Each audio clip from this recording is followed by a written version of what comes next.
माझ्या मराठी मुलांना मुलींना याच महाराष्ट्रामध्ये नोकऱ्या मिळाल्या पाहिजेत, त्यांना शिक्षण उत्तम शिक्षण मिळालं पाहिजे, याची सगळ्यात श्रीमंत राज्य आहे.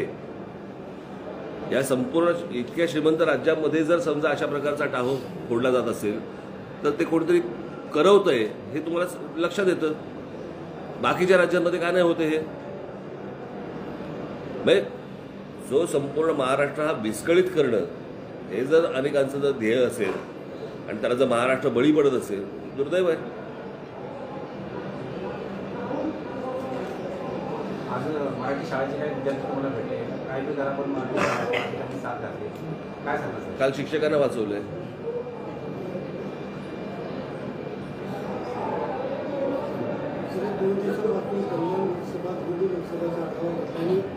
महानगरपालिकेमध्ये मनसेची सगळ्यात जास्त जागा आहे.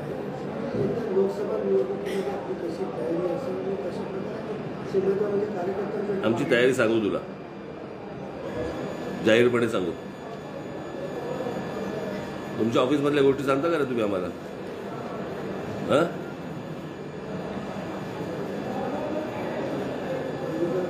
नाही, अनेक लोक मला विचारतात काय स्ट्रॅटेजी काय, कोण स्ट्रॅटेजी सांगतं काय?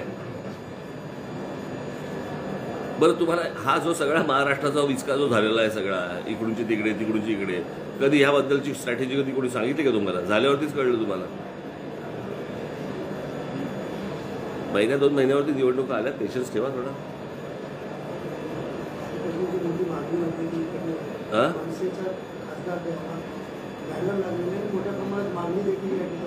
मागण्या होतच असतात.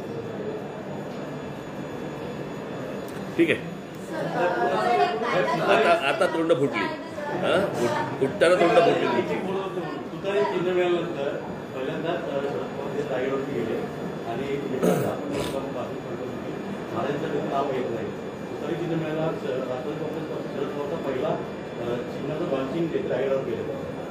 याचं कारण असं झालंय की आता सध्या काय आहे की आपल्याकडचे, मी माझ्या भाषणामध्ये बोललोय की आपल्याकडचे महापुरुष हे आपणच जातीमध्ये विभागून टाकलेत आणि या महापुरुषांवरचं राजकारण फक्त आता सध्या सुरू आहे. त्याच्यामुळे कधीही नाव न घेणारे, छत्रपतींचं नाव न घेणारे आमचे शरद पवार, आज त्यांना रायगड आठवला.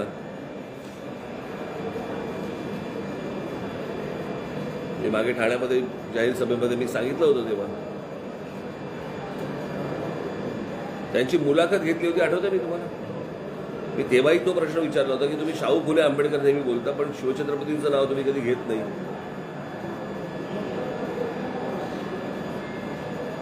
शिवछत्रपतींचं नाव घेतल्यामुळे मुसलमानांची मतं जातात, अशा काहीतरी संभ्रमावस्थेमध्ये इतकी वर्ष त्यांनी काढली आणि आता त्यांना आठवलं.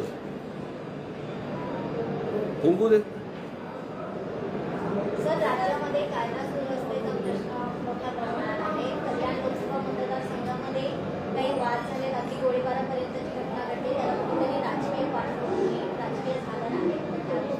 अर्थातच आहे ना, अर्थातच झालं ना त्याला. मला असं वाटतं की ते जे काही गणपतराव गायकवाड असं एखादा माणूस इतक्या टोकाला जाऊन गोळीबार का करेल हे पण मला असं वाटतं तपासलं पाहिजे ना, की या इथपर्यंत एक माणूस जातो की तिथे पोलीस स्टेशनमध्ये जाऊन गोळीबार करतो. त्या माणसाची मानसिक स्थिती काय असेल, त्या माणसाची मानसिक स्थिती इथपर्यंत कोणी आणली, कळलं का? ह्याच्या मला असं वाटतं सखोल चौकशी होणं गरजेचं आहे. कोर्टामध्ये ती होईलच.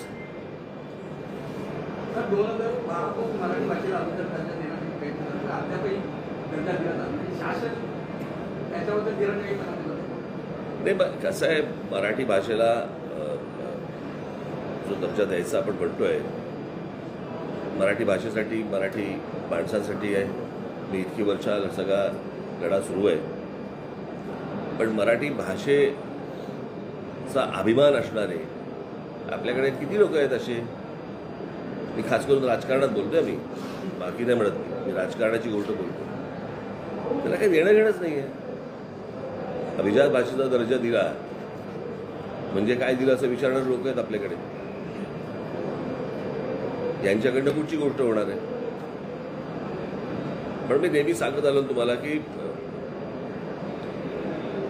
राज्यांमध्ये राष्ट्रीय पक्षांची गरज नसते, राज्यातले पक्ष पाहिजेत. आणि राज्यातले पक्षच हे या प्रकारचा दबाव आणू शकतात आणि तरच त्या गोष्टी होतात.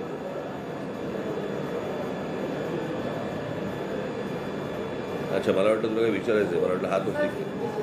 तुम्ही मगाशी म्हणालात की जनतेनेच वठणीवर आणलं पाहिजे, पण आज राजकीय नेत्यांबरोबरच काही समाजातल्या लोकांनाही ईडीची भीती घातली जाते आणि त्यामुळे हे सगळं त्याचा ईडी बीडीचा काय संबंध आहे? मी लोकांच्या बद्दल बोलतोय, तुम्ही कशाबद्दल बोलताय?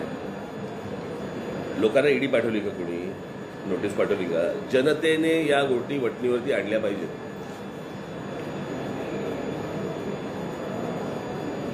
कळलं का? त्याशिवाय ते होणार नाही. मनोज जरांगे पाटील आज ज्या पद्धतीची भूमिका मांडली आहे, रस्त्यावरती रस्ता रोको करणं असं आवाहन करतात. येतो.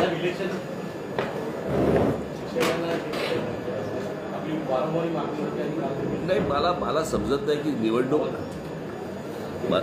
बस आता शेवटचा प्रश्न. मला समजत नाही निवडणूक आयोग हा नेमलेला आहे 5 वर्ष तिकडे ते म्हणजे सततचा आहे ना. 5 वर्ष काय काम करतात? तुम्हाला निवडणुकीची यंत्रणा उभी नाही करतायत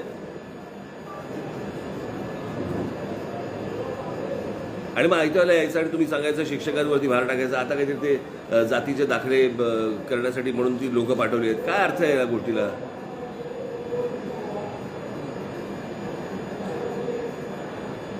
मग माझं म्हणणं एवढंच आहे की मग निवडणूक आयोग करतो काय? माहिती ती संपूर्ण संस्था करते काय? काय करतात हे 5 वर्ष? आता काहीतरी म्हणे काहीतरी नवीन सर्क्युलर आणायचा काहीतरी प्रयत्न करतायत की शाळा संपल्यानंतर त्या शिक्षकांनी